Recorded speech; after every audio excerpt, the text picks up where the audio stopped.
We're going to make it work. It may not be fantastic, but we're going to make it work. Listen to the You're live on.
Good afternoon. Welcome to the Law Council of Australia's launch of its Rural, Regional and Remote Lawyers and Communities, or RRR as we like to call it, National Strategic Plan. I would like to acknowledge that Aboriginal people were the first people of this land. I recognise the Gadigal people as the traditional custodians of the majority of the region we know as the Snowy Monaro. We also acknowledge the connection of other groups to this country, such as Walgloo in northwestern parts, Ngunnawal in northeastern parts, and Bidawal in the south. I pay my respect to knowledge holders and community members of the land and waters, and to elders past, present, and emerging.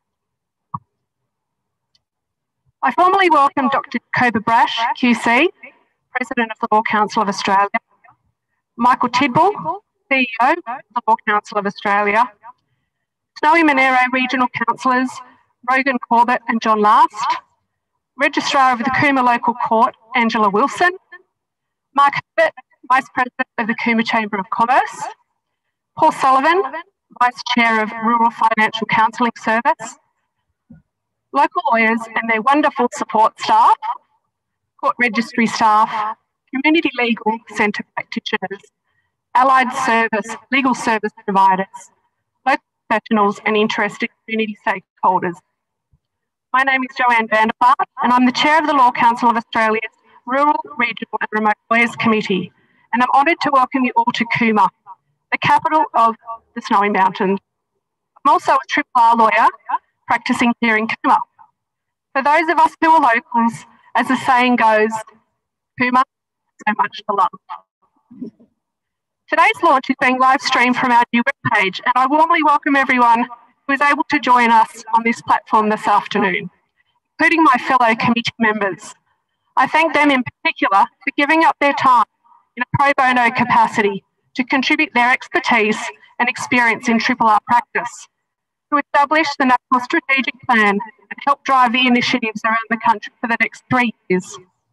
I also acknowledge the work of Taryn Gaffney, the Committee Senior Policy Lawyer, in pulling together the plan in its 500 different versions and never complaining once. Thank you. As a RRR lawyer, there is nothing more satisfying than building a career in a RRR area and serving the community in which you also live. As most RRR lawyers will know, we are often called upon not just for legal advice, but as trusted counsellors. We attend clients' weddings, children's baptisms and funerals. Our clients range from farmers to shopkeepers, grandparents to children, drink drivers to those injured at work, the victims of domestic violence, the young couple purchasing their first home. Our practice areas are varied, and we enjoy the work-life balance that living in a RRR area affords us. RRR lawyers form part of the rich tapestry of country life and all the weather that goes with it. As Jacoba will discuss today, however, not all RRR areas enjoy the same level of access to justice. So how did the RRR National Strategic Plan come about? The Law Council of Australia in 2017-2018 undertook a national comprehensive review into the state of access to justice in Australia for people experiencing significant disadvantage. As set out in the final report, the Justice Project, overseen by an expert steering group led by the former Chief Justice of the High Court, the Honourable Robert French AC, was one of the most extensive reviews of its type in the last 40 years. Around 150 consultations were held and 129 submissions were received, revealing accounts from everyday Australians about the devastating consequences of not being able to access justice or receiving poor justice outcomes. Focusing on 13 priority groups identified as facing social and economic disadvantage, the final report shone a light on justice issues for those groups, uncovering flaws and identifying service gaps. Looking at the justice system from the people's point of view, Justice Project focused on justice barriers facing those with significant social and economic disadvantage, as well as identifying what is working to reduce those barriers. Triple R Australians were identified as one of those 13 priority groups. It is within this context that the Triple R Lawyers Committee was reconstituted in 2020 to cement terms of reference which centred on two themes. Firstly, developing strategies and policies aimed at addressing the challenges faced by Triple R lawyers and the communities they service. And secondly, focusing on promoting the important role of Triple R lawyers and the significant contribution they make to servicing the needs of Triple R communities. As a nation, each state and territory has their unique set of issues and circumstances. For example, only 5.2% of Western Australian solicitors practice in Triple R areas, while in South Australia it's 7.1%. At the time of the release of the final report, 19 local government areas in New South Wales were without any practising solicitor at all. Some regions are therefore critically unserviced. One public legal assistance service in Western Australia covers a geographical area more than twice the size of the United Kingdom, with a single solicitor. Meanwhile, as private practitioner services decline in Triple R areas, the availability of legal aid and pro bono assistance also decline. So our role in helping to sustain vibrant, healthy communities must not only be recognised, but assisted by the implementation of a national strategic plan, which is not just another plan that gathers dust, but one which is practical, deliverable and achievable. A national strategic plan that requires the participation of government at all levels, tertiary institutions, stakeholders and the profession. And on that note, our local councils play a large role in developing the business, industry, employment and growth characteristics of a community, and are well placed to engage with the legal profession to develop economic strategies which focus not only on business but lifestyle factors to attract and retain the legal profession and the communities they serve. I would like to invite to the lectern Councillor Rogan Corbett to say a few words on behalf of Council. Thank you.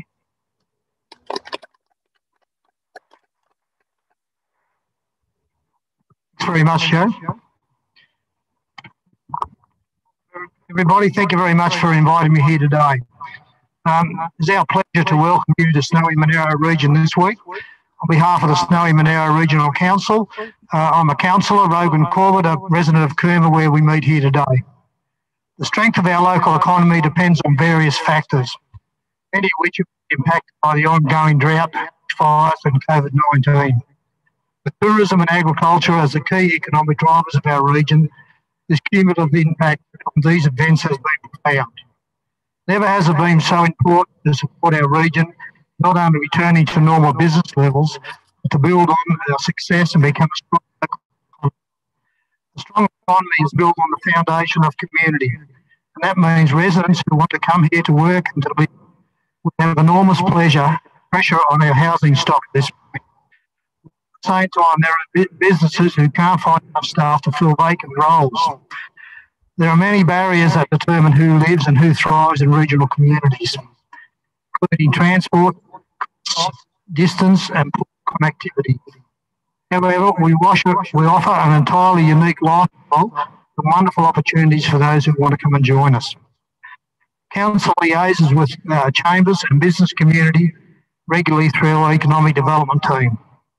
We are heavily involved in all areas of the community, calling on subject matter experts across our organisation and externally as needed. An area that our organisation lacks is legal. We must rely on external services to assist us in critical space.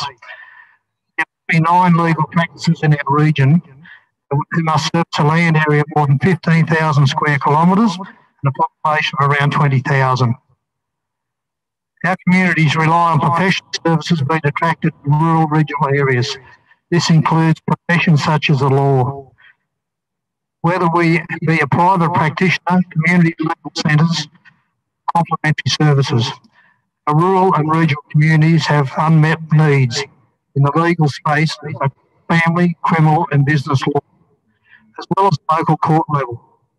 It's important for our new professional residents to feel supported to stay in our towns and rural areas, create homes and enjoy a unique lifestyle our region offers, whilst also having access to the services and amenities they have come to expect. In this way, council plays an important role, both in attracting visitors to the area, but also ensuring that necessary infrastructure is in place so that people can stay and build successful businesses, careers and lives in the Snowy Monaro. The projects in our region, including Snowy 2.0 and the state government special activation precinct in Jindabyne, that will contribute to the significant increases in population. It's also likely to be foreshadowed by community concerns about what the future holds and how their lifestyle will be impacted.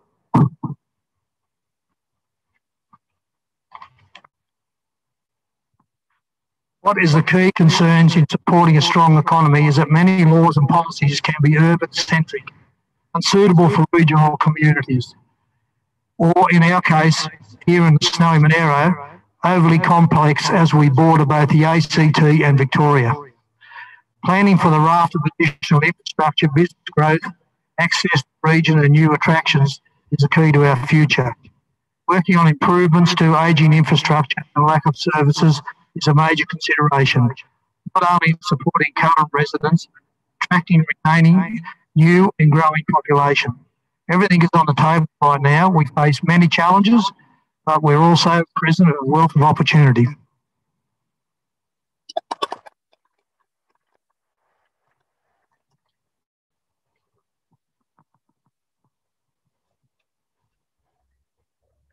Thanks, Reagan. Thank you very much.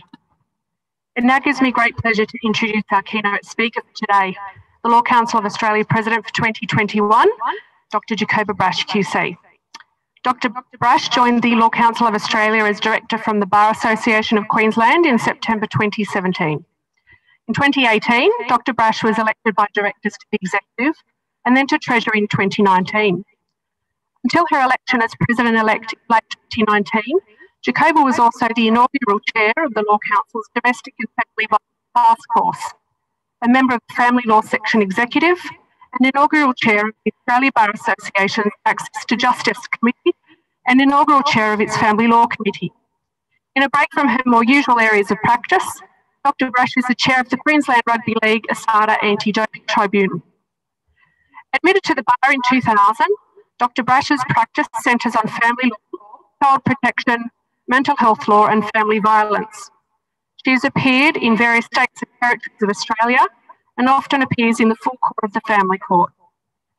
Jacoba has also appeared in the High Court of Australia with matters including customs and excise, family law and the Hague Convention, child abduction. Prior to coming to the bar, Dr. Brash completed a Masters of Law at New York University as a Fulbright Scholar and New York University Graduate Merit Scholar. In 2010, Dr. Brash graduated with a PhD from the University of New South Wales, where her doctoral thesis concerned what constitutes a fair, independent and impartial trial. Welcome, Dr. Brash.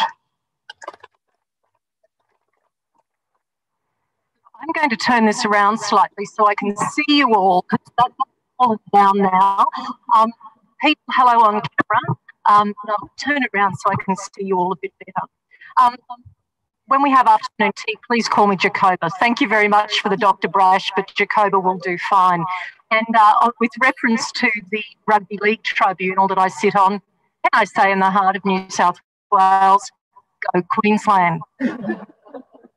I too acknowledge the people of this land, not only this land, Brisbane where I came from this morning, Canberra where we were in our travels down today, the traditional people of all of those lands, and acknowledge the leaders past, present and emerging.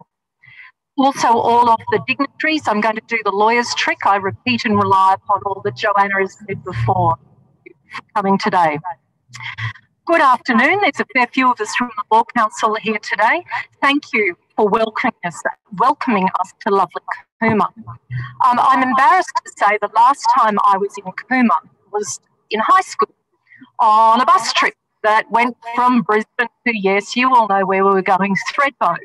And we stopped along the way here, and indeed we stopped along a number of towns along the way.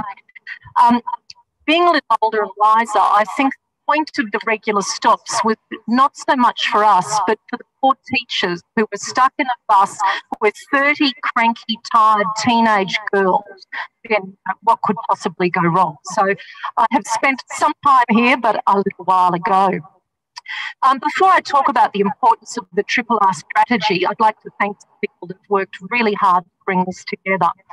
First of all, of course, Joanne, Chair of our Triple R committee, a fabulous job. And her committee, hello to all of you online, is very much part of the reason I was keen to actually come and launch this here in a regional setting, and particularly with Joanne to acknowledge the work and her committee put in to organising not only this event, but the strategy itself. The committee's expertise and experience in Triple R practice and their stakeholder network have played a critical role in developing the plan into one that, as Joanne said, is not just lots of words, it's not aspirational, but it's actually achievable. Could I thank Emma Smith and BMR lawyers too, who assisted in the event preparation planning, Registrar Wilson, what a beautiful venue, just absolutely stunning, thank you. The Country Women's Association, who prepared the refreshments, the Cooma Car Club for the crockery, and the Country University Centre for this lecture. Thank you. I'm delighted to be launching the Law Council's Triple R strategic plan for 21 to 23. It's part of our reinvigorated commitment to Triple R lawyers, but it's not just the lawyers, it's, as we heard from the councillor, it's the communities that lawyers serve and the communities who need access to lawyers. The plan represents a determination, a renewed determination on our behalf, on the behalf of the law societies and the bar associations that we represent, Triple R, the Triple R Expert Committee, the President last year herself, a regional lawyer, Pauline Wright, and myself, who update our policy initiatives for Triple R lawyers and the communities they serve. I must be upfront though and declare, yes, I'm a city girl. I am, but my mum and dad met in Mount Isa. You really don't get far more remote than that. In fact, there's a Freddo Frog. If my mother came from Duchess, if you know where that is, that makes Mount Isa look like the big one. My dad was doing his country service, and my mum was working as a dental assistant. She was from a mining family. My grandfather mined, and this is, of course, long before the day of FIFO mining, but there aren't too many places, rural, remote Queensland, that she didn't live. And yes, whilst I've lived a lot of my life in a capital city and probably the ultimate city for a couple of years in New York, I had the great privilege many years ago of working with an Attorney General of Queensland. He was determined to visit the almost 80 courts that existed through Queensland at the time. He managed to achieve that, and I had the great privilege of going with him, of travelling.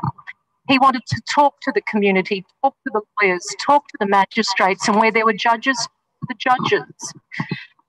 And over the years of perhaps that baseline of engaging in Triple R areas, I've also witnessed, and not telling you anything you don't know, the devastation that progress can make. There are three of my favourite towns, named towns in the middle of Queensland, called Dingba, Bluff and Comet.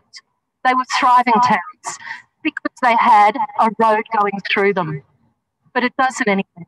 It deviates the road from Rocky out to Emerald, and so the passing traffic, and they're close to not quite ghost towns, but a shadow of their former selves.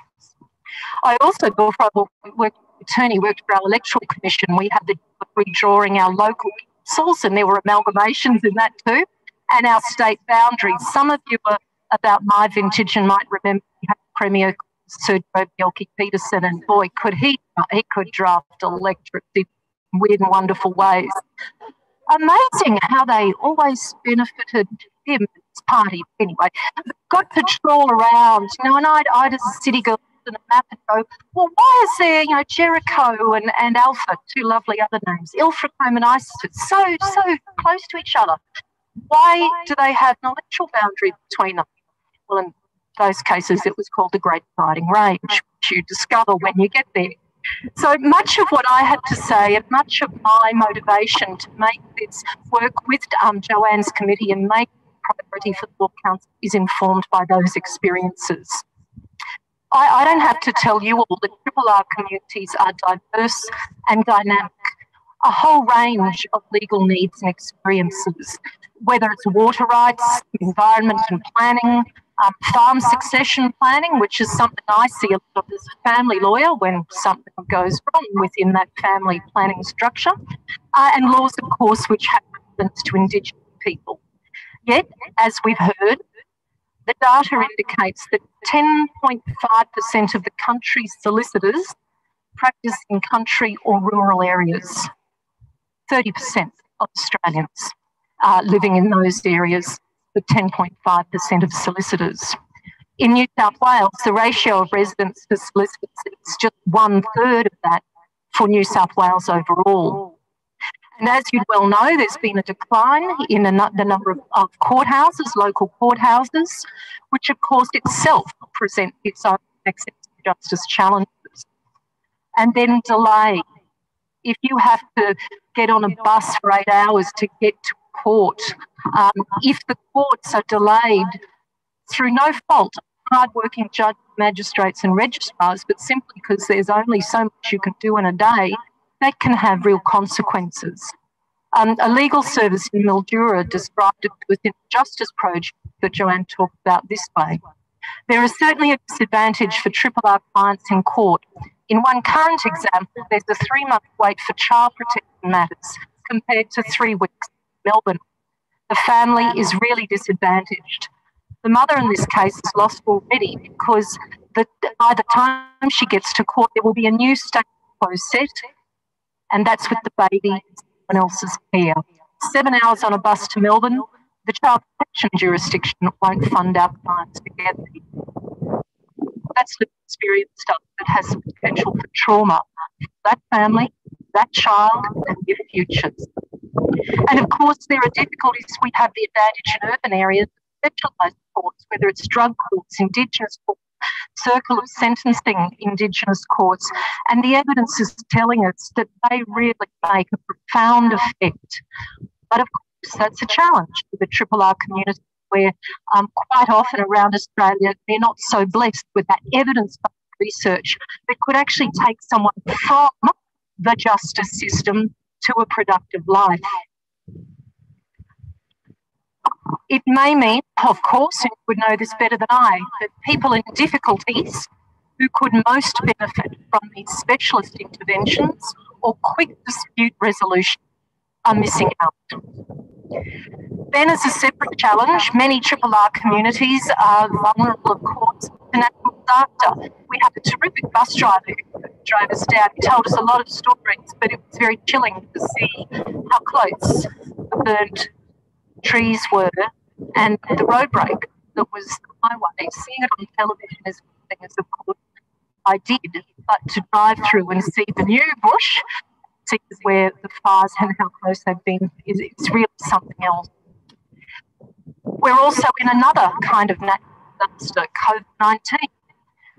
It's brought with it a range of challenges for all of us, but none so more in Triple R community, with legal services, regional circuits and bush courts being cancelled in response to the pandemic.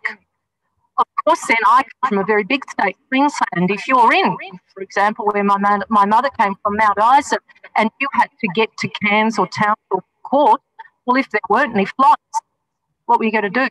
It's a very long drive, and that particular drive is one where many lives have been lost because the red kangaroos cars come second best to them.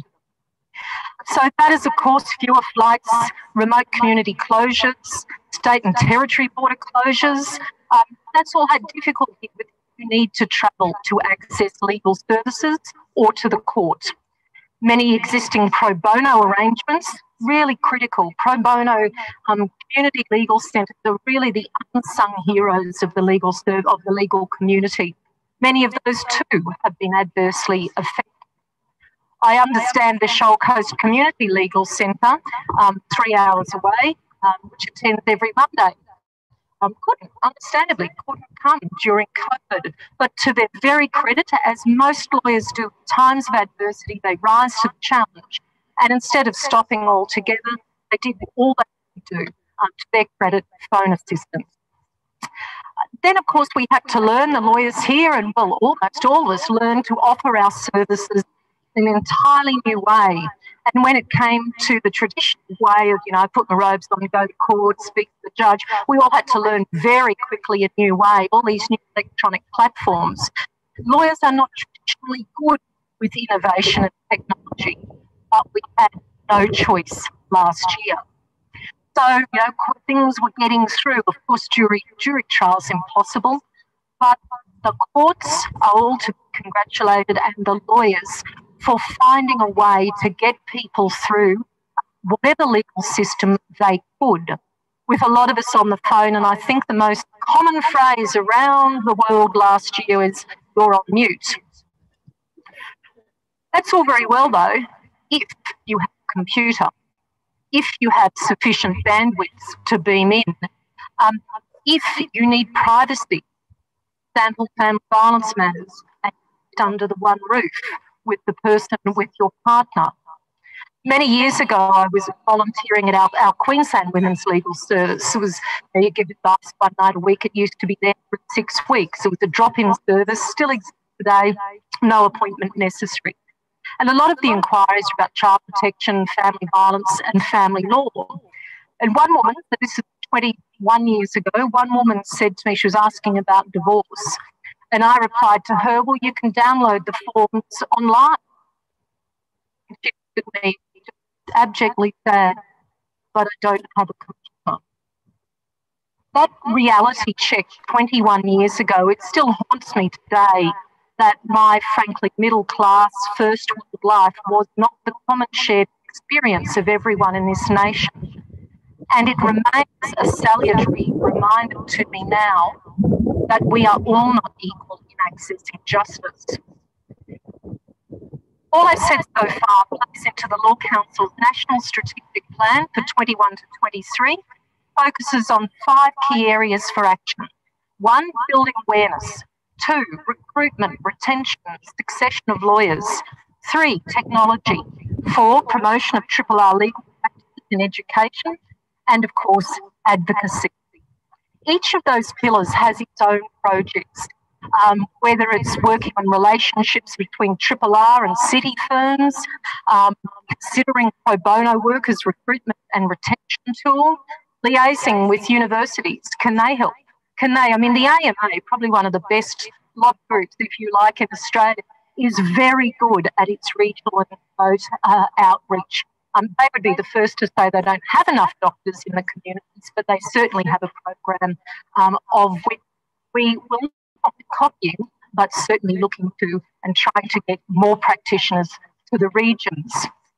But not only is it difficult to get practitioners to the regions, as you all know, retaining them. I have chambers in Cairns as well as Brisbane, and it saddens me that someone will come and they've got the job in Cairns or Townsville, other places I go regionally, and then you might be back 6 months and they've left because they've got a job in the city and the attraction is too great.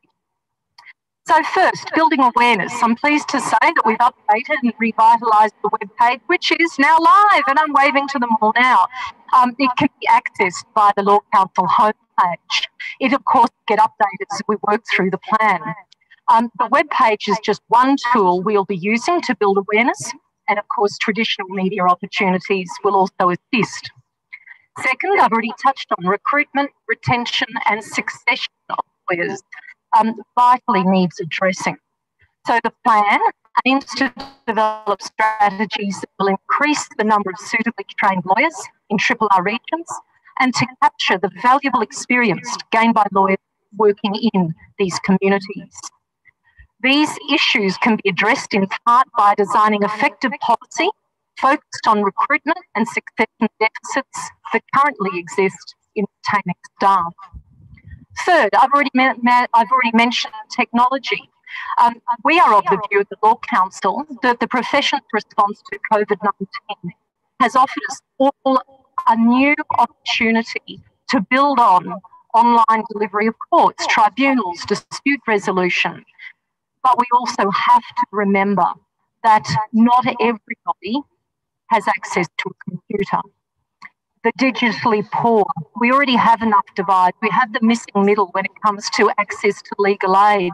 Those that are so poor that they can get aid, but those that are still so poor, or still so rich that they can't get legal aid, but are struggling with food on the table.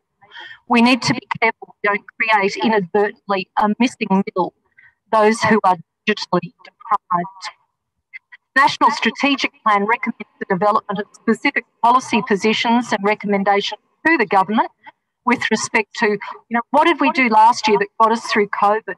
What of those can we keep to enhance access to justice, but what needs to be dialed back so that justice is done and seen to be done?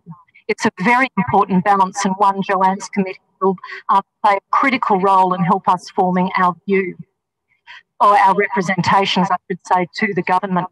Fourth, the RRR committee aims to promote legal practice in education within unis, tertiary institutions, and the plan recommends targeted initiatives aimed at raising awareness of RRR legal practice and issues, together with relevant skills training for lawyers considering RRR practice. We consider that ought to be developed. That brings me to the fifth part, advocacy. That's our principal remit. You will see that the new RRR law webpage already features some of our work in this space. For example, the Justice Project that Joanne has touched on is a really critical project of the Law Council, and one that's had far-reaching view for us as to what can we advocate, what can we do, what should we be thinking about to better the access to justice, all of those in our community and the lawyers who serve.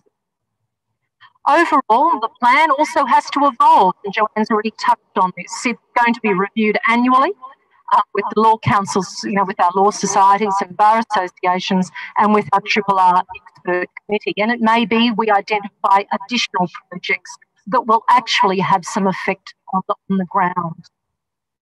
So to conclude, the challenge for us is to work out how we work with ensuring access to justice for RRR communities and individuals as experienced by their urban counterparts. Postcode justice cannot be countenanced in Australia. Further, RRR Australians deserve careful ear of all policy and lawmakers, the urban-centric, as you've so rightly spoken about, Councillor.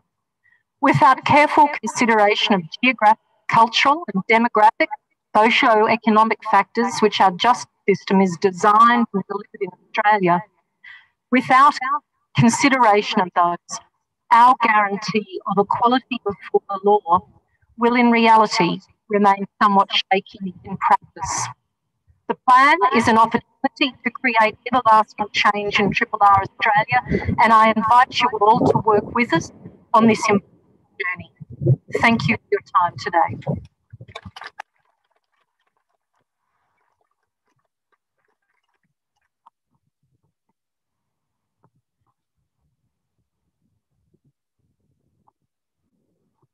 Very excited after that. On behalf of the committee, the RRR lawyers and their communities, thank you, Jacoba, for making the time to travel down from Queensland this morning to launch the RRR National Strategic Plan in the bush, and for sharing your insights and experiences with us today.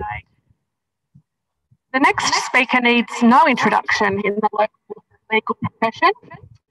When I called Chris Wall last week, asked him very politely, would he mind thanking Jacoba for her attendance and saying a few words about the benefits and challenges of working in Coomera as a RRR lawyer, I think he said, "Hey." And I'm racking my brain. I don't think I said, "Why not you?" But I can't recall. But his response indicates his demeanour, hard working. I didn't call upon the New South Wales Law Society to provide me with details of when exactly Chris started in practice, but I do recall doing work experience at Gibbs and King 1988 with Chris. Don't do the maths, I did with 33 years ago. Who's counting? There is something about Cooper and Triple R life that agrees with Chris, who continues to practice at Gibbs and King, and I invite Chris to say a few words. Thank you.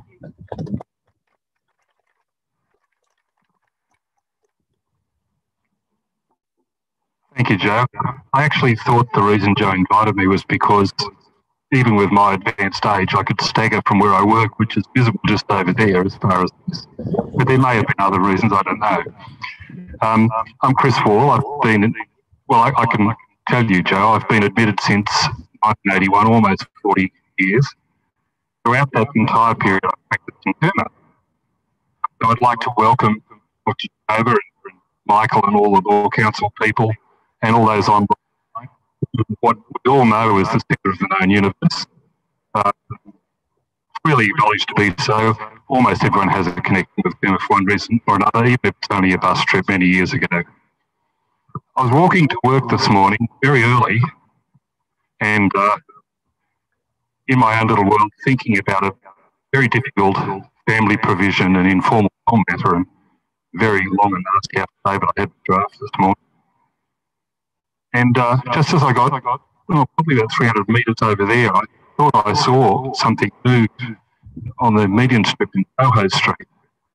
And as I got very close to the lot, I saw that I had in fact seen something move.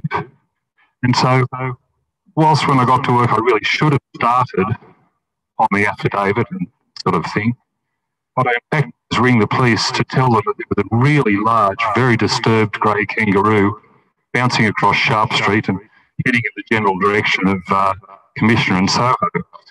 Such the things one gets in country practice, probably something that many of our colleagues, over 90% of them, don't actually have to deal with much.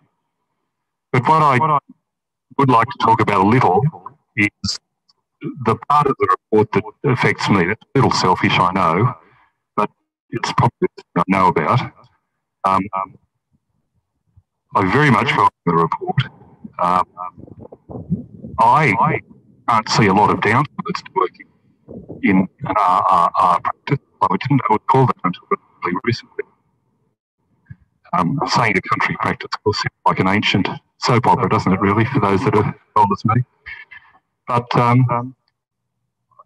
one of the great things about working here in particular is we have cross-country skiing, road bike riding, mountain bike riding, kayaking, all sorts of bushwalking and outdoor activities. I walk probably about between 7 and 10 minutes to work. When I had young kids, I used to walk past the primary school and drop them off. Not drop them off, they'd walk with me. You really can't put a price on that sort of thing. It's fabulous. But strangely enough, what probably continues to attract me, it doesn't sound like something people would normally say, but it's the intellectual challenge of working in the country. Because you've basically got to know a bit about all sorts of areas. And even if you do, you've still got to be able to research very quickly. Of course, you can't really workshop your opinion with the other 3 solicitors in your practice and the 2 barristers. I rather like it. You've actually got to do it yourself, make a decision yourself. If you don't know enough about it, you've got to learn enough about it really quickly. That's something that I think is sadly absent in many equally large practices in the city. And of course, you can still do a lot of things from the country that involve going to the city.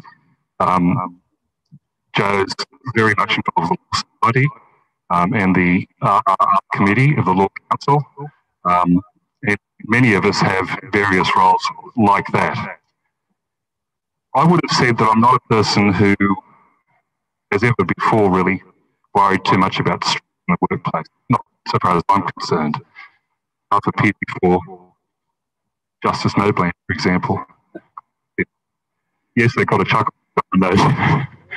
After that, really, nothing else can stress you out, or so I thought. When Joe rang me, I think I had a personal record of 4 files on or about my desk.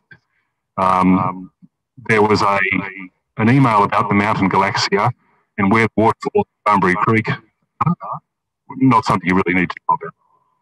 There was an email from Canberra City Band, I'll take the local band. There was just way too much to do. For 2 months, I've had trying to get a business and or a licensed conveyancer, and there's been virtually no replies. And some that there have been where's Cooma? Okay, about an hour and a half south of Canberra. Canberra? Yeah, you know Canberra, 3 hours from Sydney. Keep heading south. Oh, it's not a suburb of Sydney. No, it's not. Thank you. And down goes the phone. So in terms of the difficulties of attracting people to the country, I'm only too well aware of it at the moment.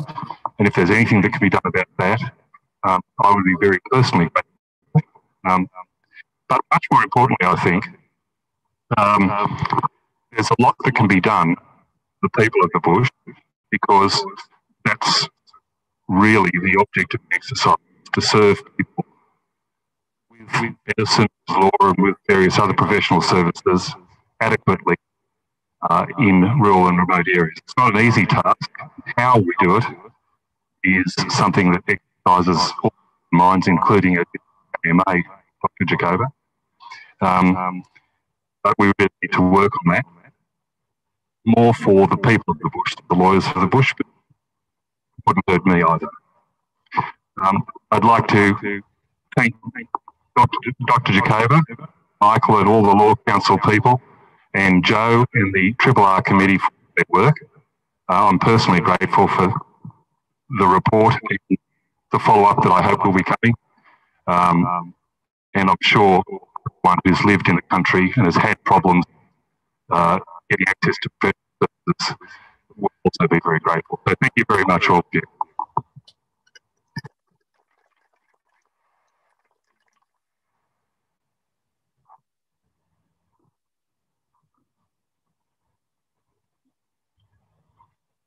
Thanks very much, Chris. So, Plan offers an opportunity for us to get out there and speak the benefits of working in RRR areas. We're preaching to the converted, I think, here today, but the challenge which lays ahead is an exciting one. Forming networks with tertiary institutions to encourage the establishment of RRR law-specific electives, speaking to graduates about careers in RRR areas, and providing students with resources to assist them in making informed career choices. Engaging with stakeholders to develop sustainable models to recruit and retain RRR lawyers, and harnessing the expanded use of technology in courts and in our practice to provide better access to justice for our communities are achievable and deliverable outcomes. So thank you once again for attending today, and to all of those people who assisted in setting up today. I want to particularly thank my assistant, Emma Smith. Where is she? She's probably hiding. Who can now add events manager to her resume. The wonderful CWA and Karen Clark, our office manager, who have provided afternoon tea today. So please stay, enjoy a cuppa. We've got some refreshments upstairs and down here, and enjoy something to eat, and stay and ask any questions you might have. And a good afternoon to those of you online. I trust the internet in my RRR area was good enough for you to get through the last half hour. Thank you very much. Good afternoon.